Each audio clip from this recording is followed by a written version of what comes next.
Happy Friday. For some people, it's not a happy Friday because they're worried about tariffs, and that's what we're here to talk about. I'm here with my friend Yuliya Blinova from Zignify Global Product Sourcing. And of course, we're headed to China in a few weeks for the Canton Fair. And, you know, everybody's kind of freaking out about what's happening right now with China because, you know, the collective tariff is at 54%. 54%. Plus 25 for some of them. So some of the paper products like notebooks, for example, because they were already under the initial first 25%, then the 20% came, then the 34. Okay, but that's for paper products, that's like dumping duties, right? It's not necessarily like, it's like an add-on, it's an additional duty to the like baseline tariff, right? Is that what we're talking about for certain products? Yeah, so it's from the first Trump from the first Trump administration, where what we call the Trump tax, right, where it was up to 25%. So, for example, on notebooks it was 25%, and now with the new tariff plus another, because usually like on notebooks it was 0, then they said 25, the Trump tax, and now the second Trump tax is 54. Yeah, really crazy for some products. I mean, we definitely have to dig into additional duties. So we can't just pay attention to the 54% because if your product falls under additional duties, then, you know, we talked about, we had Amit from ProBox come with us a few trips ago and sponsored the trip. And he talked about how one of his clients that was shipping paper products, notebooks from China, didn't know about that additional duty, and it ended up costing them more than they could even sell the product for, and they couldn't afford the bill. And so let's talk about the biggest looming question right now is, what if I have inventory on the water? So it wasn't just China that was affected, first of all, right? We've got 54% total in China. We've got 46% in Vietnam. 26% in India. I mean, 20% Europe, 30-something% Indonesia. So if you look at it, it's 180 countries. And actually yesterday, because I continuously sign up for live updates from the Trump administration office, so to hear it from the horse's mouth, and to some economists and political observers. And yesterday I posted on my Instagram actually that one of the, it's kind of a small country. It's kind of part of Australia, like located off the coast of Australia, but it's kind of separate islands and things like this, on which only penguins live, was hit with a 30% tariff or 34%. There are no people. There are literally no people there. But it was hit with like 30 or 35% tariff. Actually, it's 2 islands. What are we importing from this country? There are no people. There is no import. There is no export. But maybe it was hit. Maybe it's penguins. Maybe that's where we get the world's penguins from. And people also they don't even think about the African countries. The Lesotho, which sends a lot of agriculture, mostly textiles, but a few agricultural things to United States, was hit with almost 50% tariff. And they're like, what did we do? So, yeah. So I think that's the question, right? So no matter where you're sourcing from, you want to check what the current tariff is, and you can Google it right now, like, especially if you have like Google Labs turned on, it's going to give you the latest and greatest. One of my favorite AIs to use right now is Grok. That's X's AI, because it immediately searches the web to get the latest updates. And so that's kind of a really great way to not only help you understand what's happening and summarize it without trying to rely on one news article, but also to help you calculate what your potential rates would be, what your tariffs would be. Of course, you always want to look at your tariff and then also your shipping charges separate from your tariff. So you want to look at everything kind of together. And the biggest question people have had that I've seen across Facebook, LinkedIn, the internet in general for Amazon sellers, e-commerce sellers, is what if I have inventory on the water right now? Am I going to get hit by a tax bill or a tariff bill, right? And the answer to that question is that right now it's cloudy. We don't know for sure. The new tariffs take place April 9th.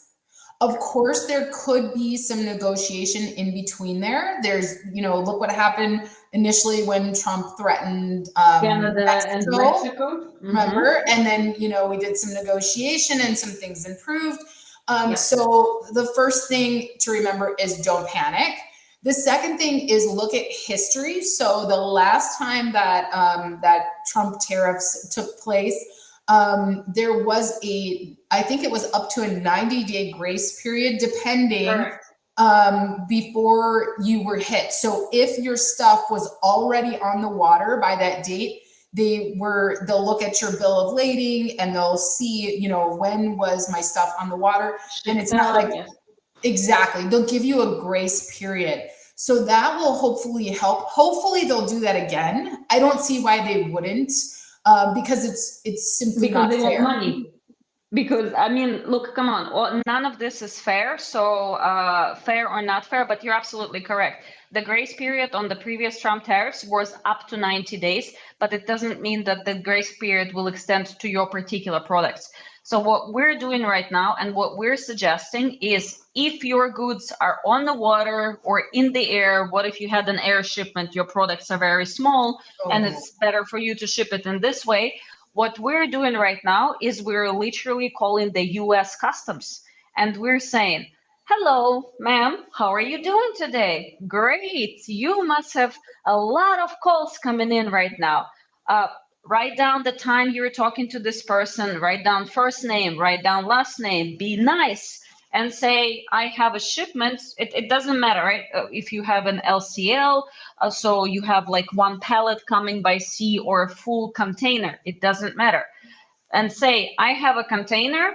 This is the HS or HTC code that is being used for this particular goods, describe the goods and ask if you're going to be, tell them the estimated date on when the goods are going to arrive at the port, because it needs to go through the port clearance and it doesn't take a few minutes. It takes a few days, if not weeks, if the port is congested. And get the confirmation from the customs authority directly if you're going to get hit or not. If that person is going to say no, you can also say, hello, ma'am, could you please be so kind and share your email address with me? Trust me, they will. And you will put everything that you just talked about in the email and say, ma'am, please confirm that everything that we discussed is as is. So you will have written proof and a person's reference if they will say that, no, you are not going to get hit. And if you're going to get hit, then at least you have some recourse to get some money back. Whether that's going to work or not, that's a different story, right? Now it's everything great, but it's an extra protection, which is going to take you 20 minutes to achieve. And you don't need, you need a phone number and an email, as simple as that. Yeah. Okay. That's great advice. So give them a call. How do you find the right contact information? That might be another question that people might ask. How do you find the right contact information for somebody to talk to about your shipment? You literally go onto the customs website, US Customs website. They have contact forms, emails in there, and phone numbers as well for contact. Nothing super duper crazy. It might take you a few times to actually get somebody on the call because, again, we call the US Customs every day for many different reasons. But emails, they actually answer pretty fast. So you can send an email ahead and say, and then call. And when you reach them, you can say, hey guys, I have sent an email. This is the address. Please check it out. And please respond, etc., etc. But you can also discuss the things on the phone whilst you are on the phone. And we have Amit from LinkedIn saying that the US has released a list of HTS codes which will be exempted. So yes, as Yuliya mentions, check out that CBP website so that you can get the latest information. And if you have any questions at all, give them a call. It's worth calling and writing down, documenting, hey, I talked to this person, they confirmed I was exempted or whatever it is. Get all of your ducks in a row in case you later have to, in case there's a mistake, you have to kind of do that. So thank you, Amit, for weighing in on that. We really appreciate it. So I think the next thing that people are talking about that they're kind of freaking out about, I mean, 54%, right? 54% seems pretty crazy. And I think, the biggest question that people are going to be asking is at 54%, should I move my supply chain from China? Like immediately, do I need to go to Vietnam, to India? I'm sure, Yuliya, you have a global sourcing company. I know you've already been moving people. You've already been, helping people diversify their supply chains. But this is something that people are wondering, and I think the answer for both of us is not necessarily. There's a lot of optimization that can be done with your supply chain. Most of you do not have an optimized supply chain. When I'm working with you on coaching calls, when you're coming with us on one of our sourcing trips around the world, especially China, most people who come on our sourcing trip to China save 50% or more on their sourcing costs. And so even if you're an experienced seller and you've had, years of experience, whatever it is, you've been selling for years through the same suppliers, you probably are paying more if you've never been to China, if you've never talked to the boss, if you've never done any kind of negotiation or vetting of your factory or terms, anything like that. There's probably room to optimize.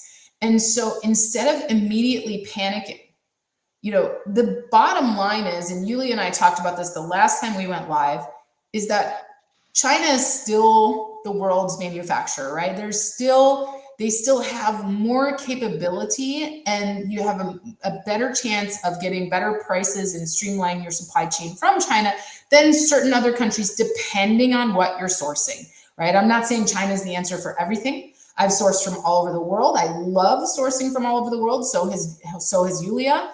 So I'm not saying that China is the answer, but I am saying that if you're currently in China, before you panic and go, oh my gosh, I have to move everything to another country, stop and let's talk about ways to optimize your supply chain. So Yuliya, why don't you talk about some ways that you've seen your clients save money on their supply chain in China? What are some things that sellers should be looking at, brand owners should be looking at currently before just panicking and moving?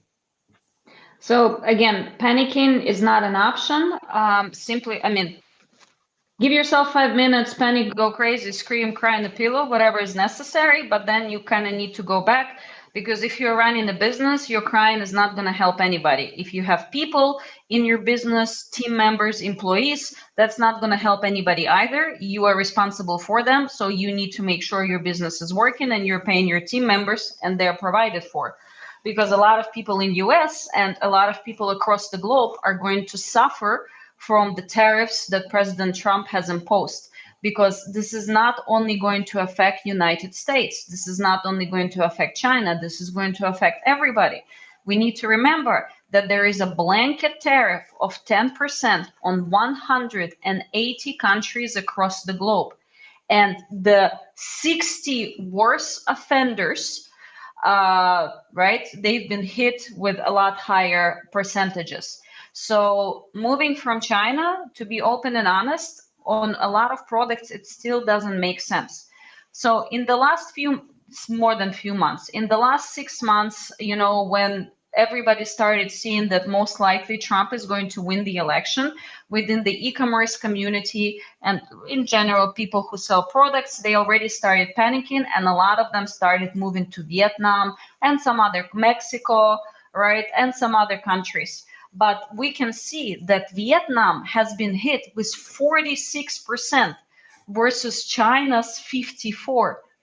I have been, and this is on record, since November, I have been talking, this is recorded, and this is during the big conferences in Singapore and other countries. I was saying, do not move to Vietnam.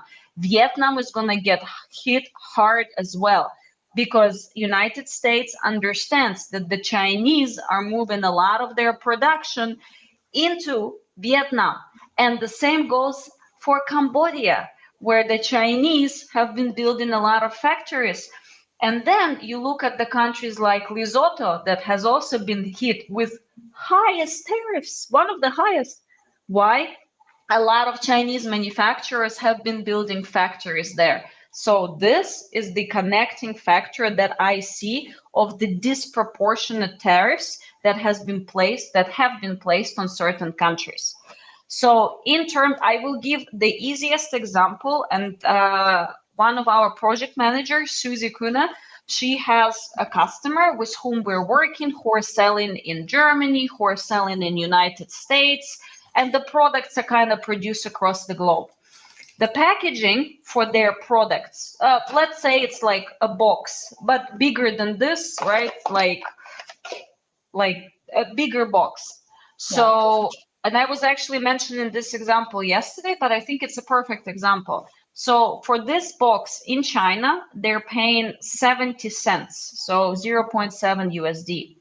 Currently, it will have the 54% tariff on it, basically calculating everything, putting the shipping costs in, putting all of the tariffs in, blah, blah, blah, blah, blah. So the landed cost in the United States for this beautiful box is at about 1.6 USD. And they also have a manufacturer currently in the United States. And we're talking about a customer who produces a 45 cube container of those boxes. The price for the box in the United States is $3.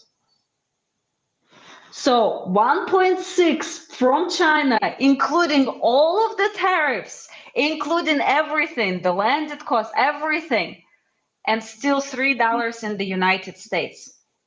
Why? For everything in the United States or just the box?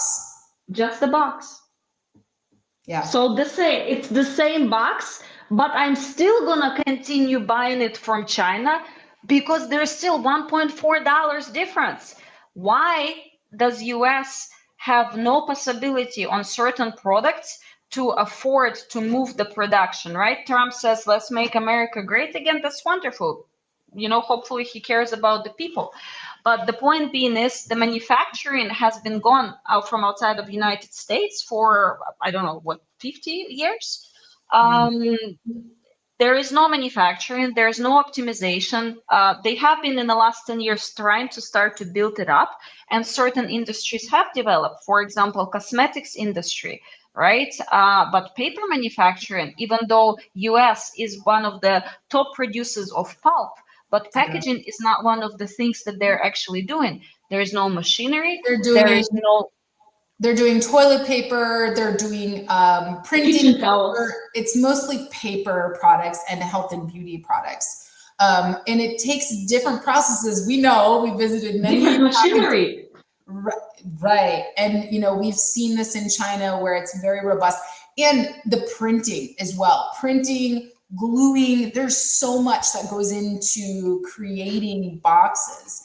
And this brings us to the question of why can't we just, this is something I wrote an article on LinkedIn yesterday about the new tariffs and what should we do?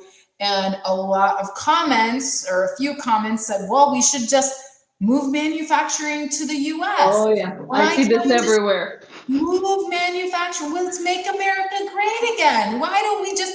And let me tell you guys, I did manufacture my product. I just exited my brand last year, but I did manufacture my product in the US. I couldn't even manufacture the whole thing in the US because it just wasn't cost effective. And there's no way customers would have paid. I mean, it would have been almost $20 more than I was charging, and the market could not sustain that. So it's like, It's basic economics. We cannot afford to move all of manufacturing to the US. Now, something that the US is doing right, that we are setting ourselves up for, is we are leading in technology. We are the technology leaders of the world, right? We are ahead in AI. We are ahead in, now China's like right there with us, right? They're also going after being big in tech. So this helps us in the manufacturing side of things, because now we are going to start utilizing more robotics. We're going to start utilizing more automation.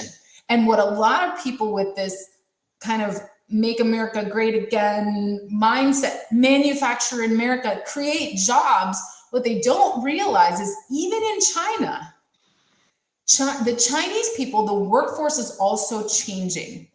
And they are building in more and more automations. When we go and visit factories, and you guys can come with us in a few weeks, but when we go visit factories, every year we go, we see more and more automation in the factories. Why? Because every Chinese New Year, when the workforce leaves, goes home, visit their families, and then they come back to work, what happens?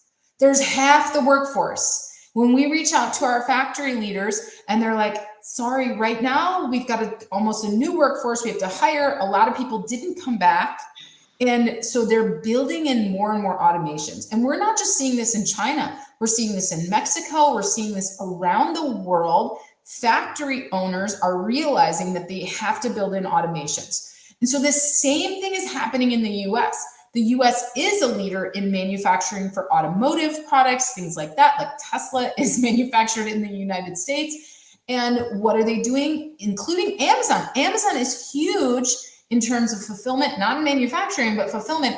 And they're building out robotics in all of their fulfillment centers. Yeah. Yep. So this is what it is, guys. It's not that we can't manufacture everything in the USA. Currently you can't. Currently you can't, because it will take at least 10 years to build up the resilience and to build up everything to the basic level. Yeah. So I will ask you a simple question. Do you know how many cups of coffee are on average consumed in the United States per day? I don't know. How many cups of coffee? Does that count like coffee at home? Or is that like Starbucks? What are we talking about here? Like, I don't think that, okay, I'll just tell you. It's 400 million cups of coffee are consumed in the United States per day. The coffee market in the United States is last year in 2024, it hit about $28 billion. And it was on a track to go for 30 billion, et cetera, projected growth. Yeah. Do you grow coffee in America? Yes, you do. In Hawaii, like 5% of all of the coffee that is consumed in the whole of the United States.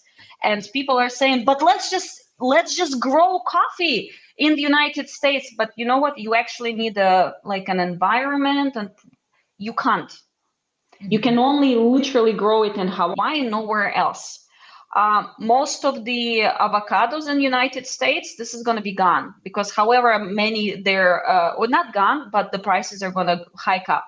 So no, we can't transfer all of the manufacturing, and the ones we can, it will take years to actually build up, because you need to buy machinery, you need to build factories, you need to teach the people, and you actually need to know how to manufacture the product. And hence by that time, it's not going to create jobs, because we're going to be so far forward in automation by that time. I have a contact. Yeah, exactly. So I think we have to think about this from a broader perspective, right? Some things are already manufactured in the US, and we can utilize that. But when it comes to overall supply chain economics, the simple answer isn't just, I gotta move, right? Now, the long-term answer is yes, you should absolutely diversify your supply chain. That is 100%. Why we only do sourcing trips to China. You just did one to Indonesia, we go to Mexico, we go to Jordan, we go around the world, because there are so many opportunities for manufacturing around the world. But it's not as simple. I had somebody reach out to me the other day. They want to create a book And they said, I really want to find this in Mexico. And I said, okay, yeah, you can find it in Mexico. You absolutely can. But for what you want, you're going to pay pennies on the dollar in China for what you want versus several dollars and a longer timeline and probably different MOQs that you're going to have in Mexico versus in China where you could have it in a few weeks. So let's talk about the calculation of what this 54% means. So just because it's a 54% tariff does not necessarily mean that every product is going to have to be raised by 50%, right? We're not going to have to raise our prices 54%. It depends when you do the calculation over your whole supply chain. It is a small percentage that you may have to raise your prices. And so American consumers should prepare for some prices to increase. And business owners need to do the calculations ahead of time.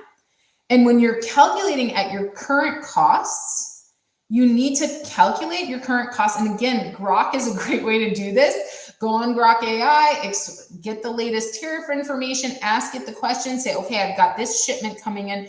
Here was my last shipment. Can you calculate what that would cost me at my new, at the new tariff?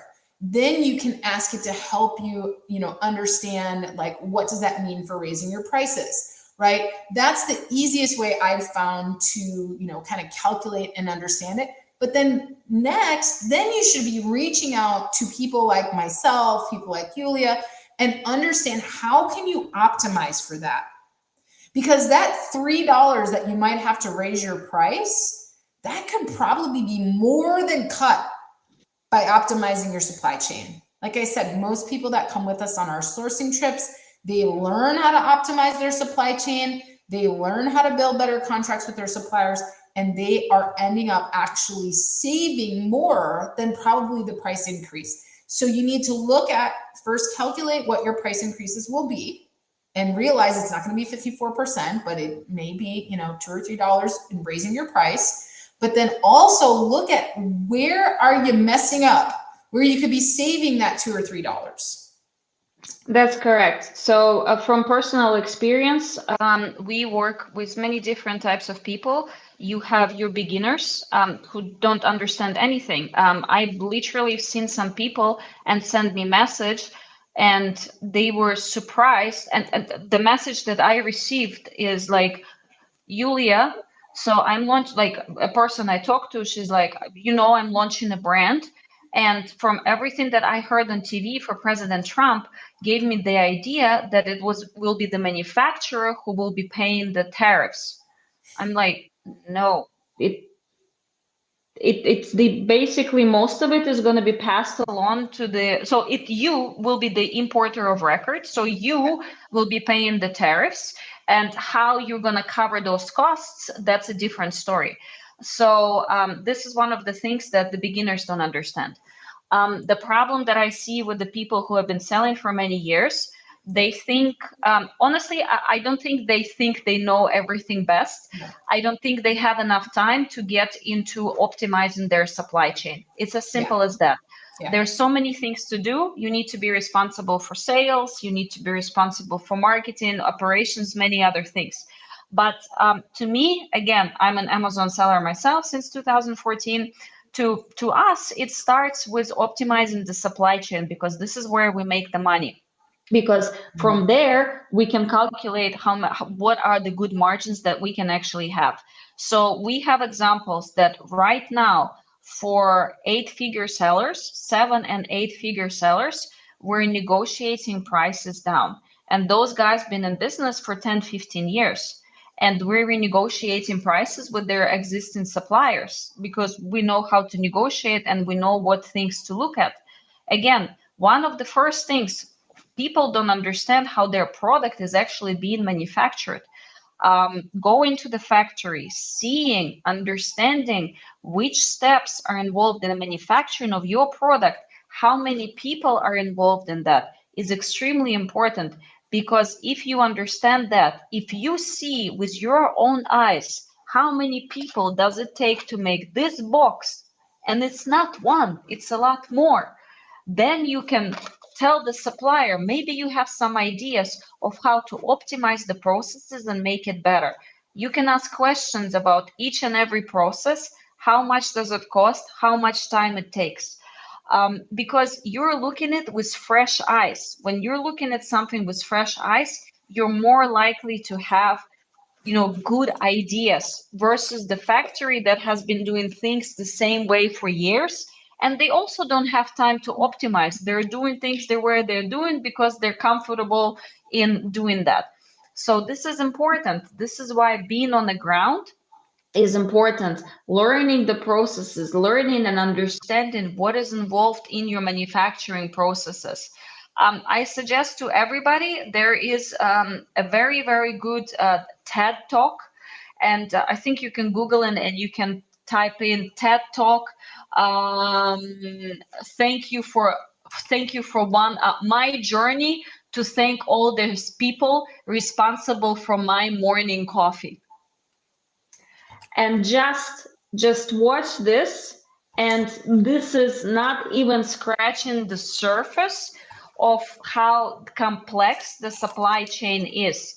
And yes, it seems to you, to the sellers, that, oh, but you know what, I'm just doing a notebook, this is very easy. No, because you cannot imagine how many suppliers are actually involved in manufacturing your notebook. That the pages will come from one manufacturer, the cover will come from another, the staples inside will come from a third one. Then all of those things, if you understand this, you will be able, together with the manufacturer, to find a way how to save those costs.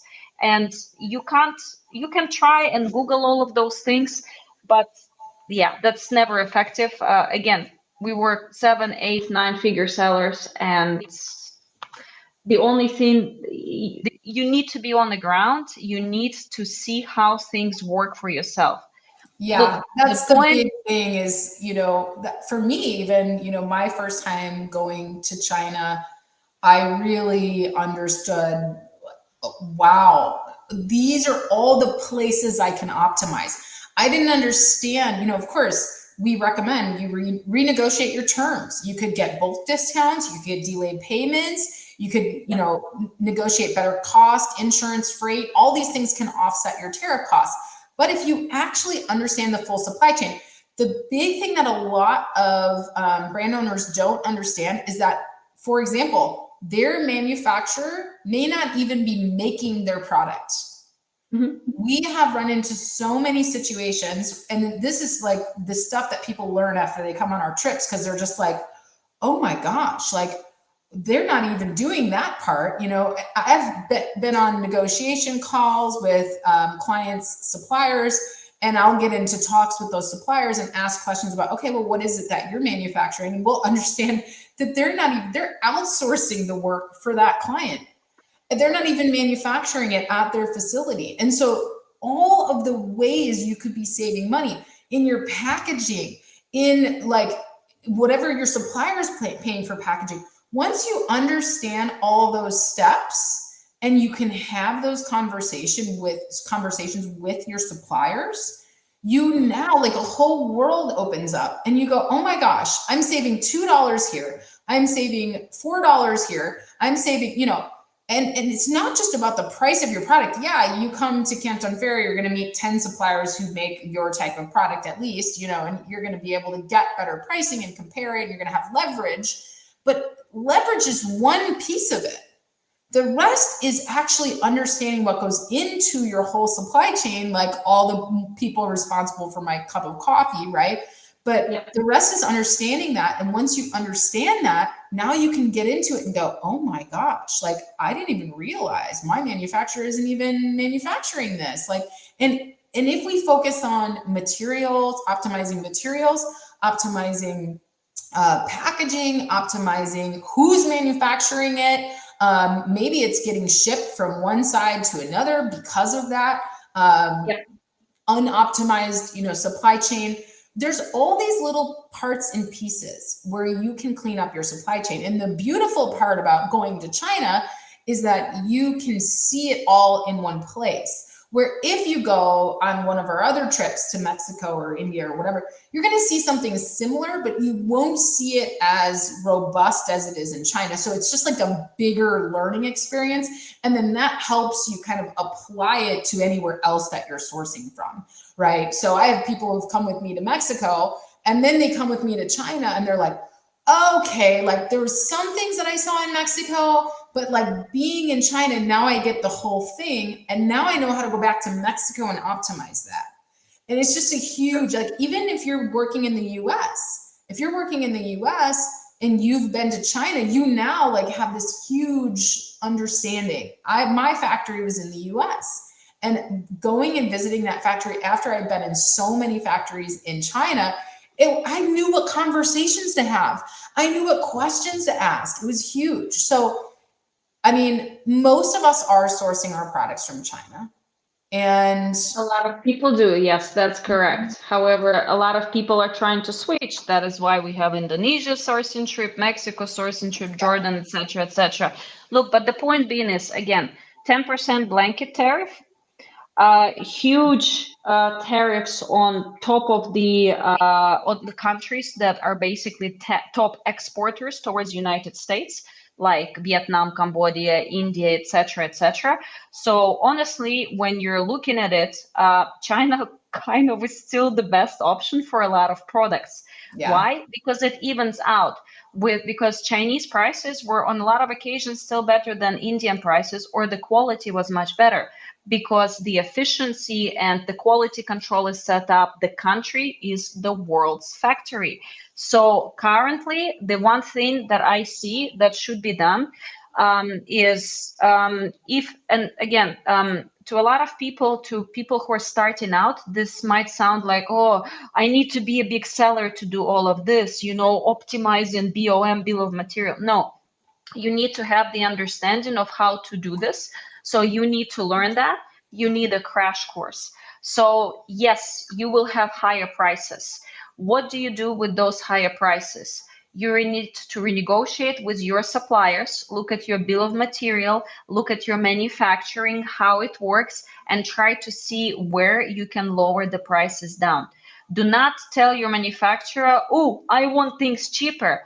Tell your manufacturer, look, the world is in trouble. You're in trouble. I'm in trouble. Very happy to work with you.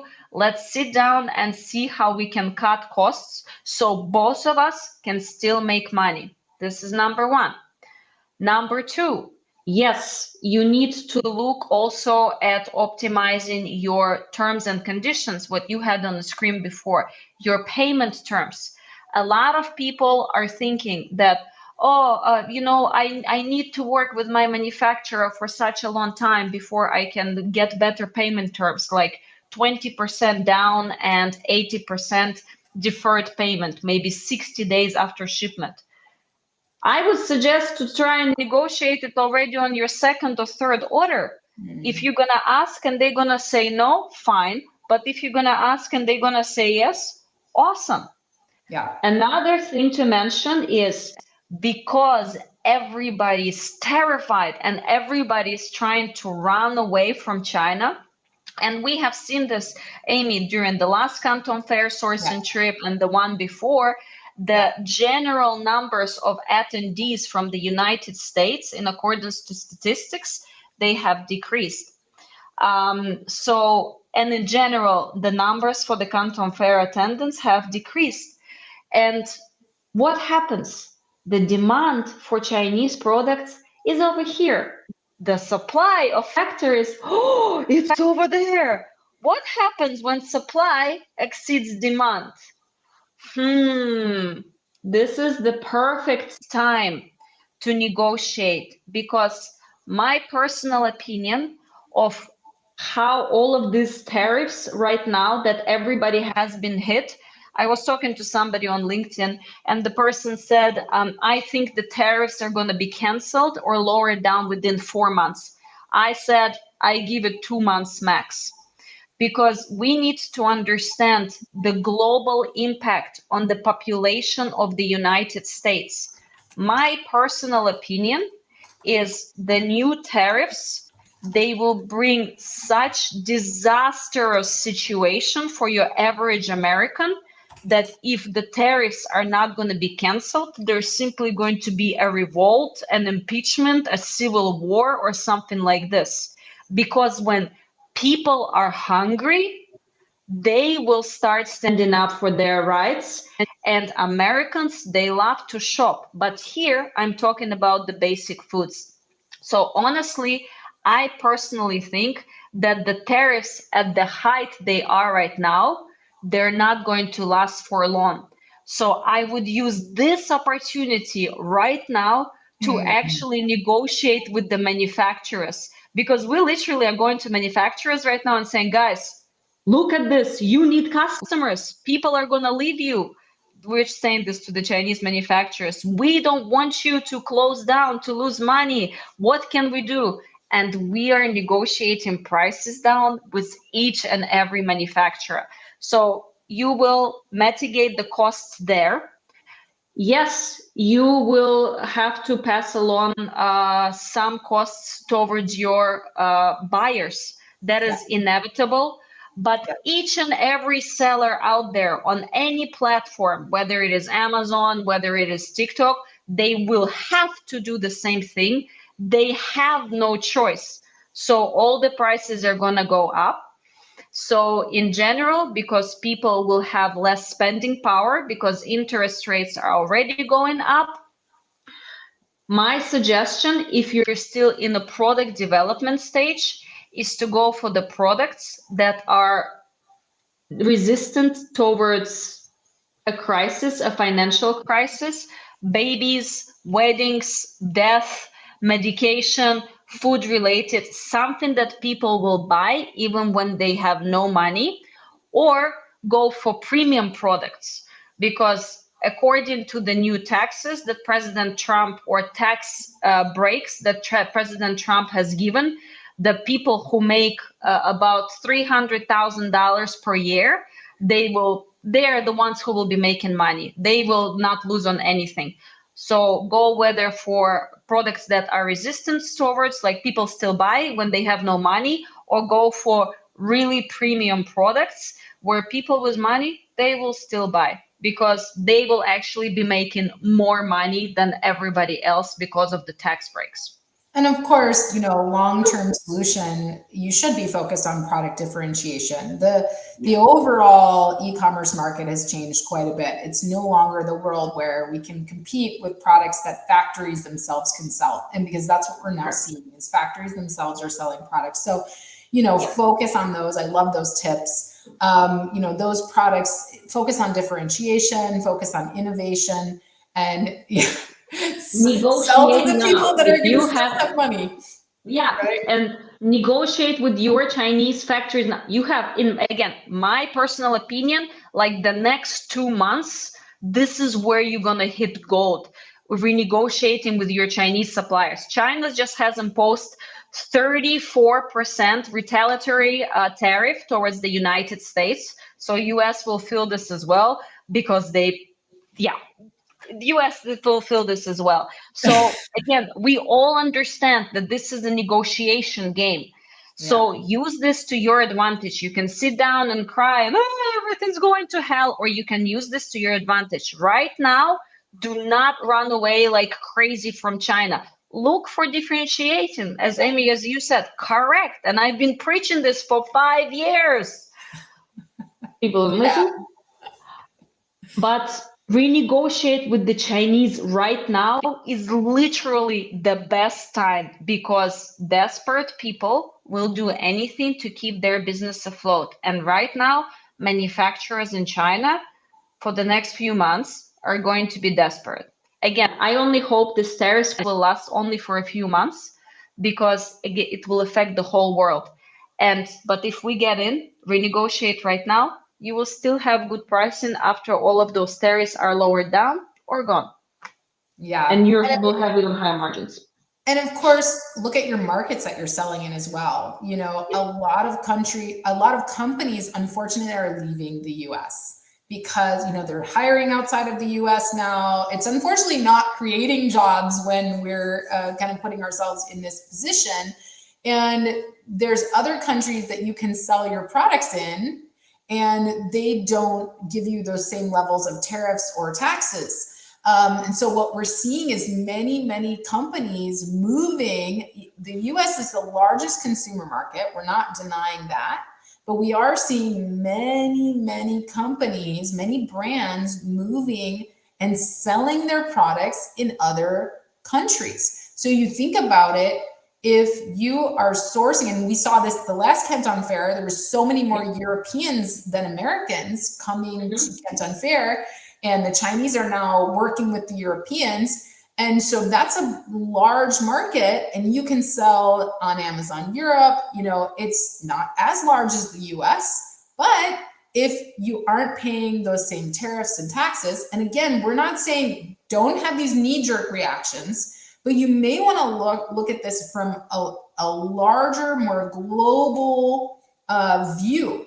And that's something we can help you with, right? If you haven't considered selling in other countries and shipping your products directly from China or wherever you're sourcing from, India, to those countries, you could really be saving a lot of money, and you could at least get going selling in some of these other countries. And then you can see how things play out. And this could really optimize your business. So that's something that you can think about. And that's something we're going to be addressing on this next China trip. In a few weeks when we go to China, not only are we going to be, you know, renegotiating terms, prices, everything with our suppliers, with our client suppliers who are joining us on this trip, but we're going to be talking about businesses from a global view so that we understand all the countries we can source from, all the countries we can sell in, all the different products lines we should be expanding to, what we should be thinking about long-term, medium-term, short-term, long-term for our businesses. But those are the things that we need to be thinking about. And that's what everybody should be thinking about now is, okay, I shouldn't have a knee-jerk reaction. I'm going to continue. I'm going to optimize my supply chain for my business in the US. And then I'm going to think medium term and long term. And I'm going to look at, okay, where does my supply chain need to be in the midterm? And where do I need to diversify my markets in the medium term and long term? What should my considerations be? And so we spend a lot of time in China, not only going to the world's largest trade show, which is the Canton Fair, but we also spend a lot of time in masterminding and in understanding what do we need to do with our businesses to not only have this great global understanding of our opportunities, but to expand, to grow, and to diversify in a way that helps us become less panicked when things like this happen. You know, it's the same thing that happened during the pandemic when everybody was like, oh my gosh, you know, this is the end of my business. It doesn't have to be the end of your business. It can be the start of really growing your business and changing your business in a very positive way. This can be the start of understanding how you can diversify, understanding your opportunities.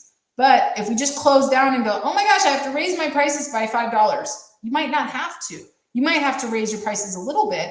But if you look overall at your opportunities on a global level, you can really, really be in a better position long-term to continue to thrive. 100%. And again, I always advocate for not just having a knee-jerk reaction for one particular thing. I was just at ASGTG in New York and Prosper Show, and every person I talked to, of course, everybody was concerned about the taxes. And I said, guys, taxes are just this little tiny small fire in this huge forest fire. You need to look at many things because, look, in 1921, there was huge tariffs that were imposed by the United States governments towards many European countries in terms of bringing in agricultural products, right? Because the United States government wanted to give the opportunity to the local farmers to grow the products. But the European countries have placed retaliatory tariffs as well. So basically, the US made the situation worse because they couldn't buy machinery from Europe, etc., etc. So 20s, 30s, recession started, depression started. Why? Partially, one of the things was those 1921 tariffs. For those of you who don't know about them, just Google them, because this is insane. And back in the day, 100 years ago, the world was a lot less interconnected. And this is why, again, I'm saying right now the situation is crappy, crappy, crappy. There is no other way of calling it. You will mitigate your costs if you will optimize your supply chain. But yes, you will most likely have to increase your prices, but everybody will have to. And yes, people will start buying less. So you need to start selling the products that will still be bought. But due to if we look at history, if we look at what is happening, again, I don't think this is going to last for very long. Things will be negotiated. This is a negotiating strategy. But right now, we need to take the advantage of renegotiating with the manufacturers based on the information we currently have. And currently, manufacturers are scared that they're completely going to lose out the business. They would rather operate, they will not operate at non-existent margins. Look, people need to make money. They also have families. They also have children, right? They need to live. It's as simple as that.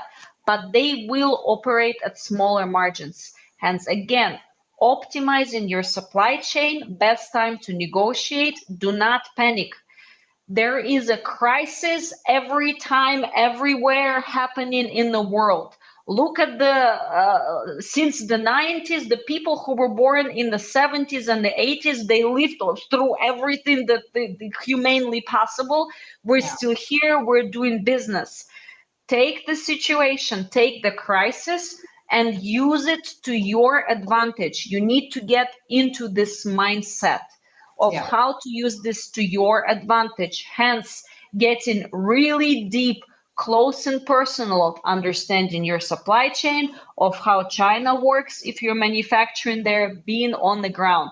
Honestly, this is literally the best thing you can do, and this will give you a competitive advantage. It's as simple as that. Yep, I agree. Winter is my season, baby. Let's go. Some of the biggest, best companies in the world were started during a time of recession. Of course, 100%. Yeah, you can, guys, you can Google or whatever, ChatGPT or Copilot or whatever next AI thing is out there. So let's use this to our advantage. Let's optimize, let's save our money, and let's learn the things that we don't know. Let's lean in and be committed to growing our businesses like we have never done before. And never before. Yes, exactly. So we will see some of you in China with us. You can head over to amazingathome.com/China. We have a few spots left on the trip. You can join us there. You can reach out if you have any questions. And thank you so much for everybody who joined us today and for your comments, everything. If you're watching the replay, we appreciate, your feedback, your comments, your questions. And, we just wish everyone the best in dealing with this. And we know that this is something that is manageable, and we're here for you if you need assistance. Have a wonderful weekend, everyone. Have a great day. And thank you, Yuliya, again for joining me for this live stream. See you later. Bye-bye. Bye, everyone.